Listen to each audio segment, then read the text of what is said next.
went to Springfield in the 1980s, there were virtually no women, much less Latino women, much less short brown Latino women, right? Because of how I looked, the feeling was that I couldn't belong.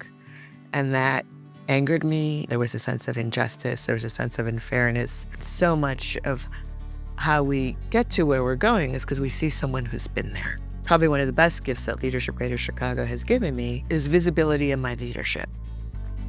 What I think she should be most proud of is all the people that have felt empowered because of her leadership, because of her guidance, because of her blazing trails that were not there.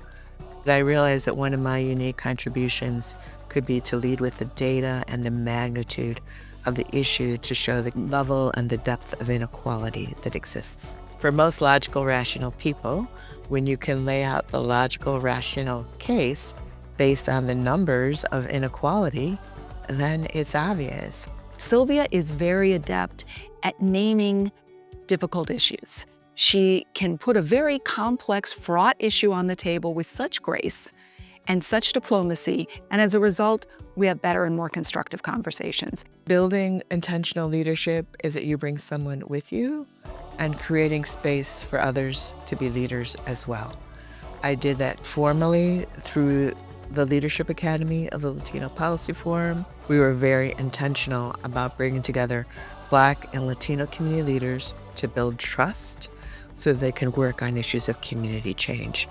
And we've been fortunate there are over 200 of those leaders now working across the city in ways I could never have even imagined that are really causing improvement in the lives of many.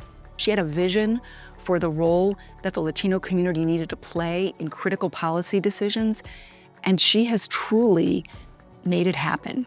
And she's done it by being fearless, she's done it by being relentless, and she's done it by bringing deep relationships and information to every conversation she participates in. She's a chingona, right? She's just like tough as nails, at the same time has a heart of gold. And you bring those two elements together and you have a mentor, you have really a leader. Making the decision to retire last year was difficult and challenging. And every day I woke up and thought, did I make the right decision? Should I have stuck it out one more year? Thank God I don't have to. There are so many more activists. There are so many more people working on this. And as challenging as it is, they're doing a fantastic job. The ecosystem is just so much richer and so much more abundant than when I was truly the only person walking into policy rooms 40 years ago.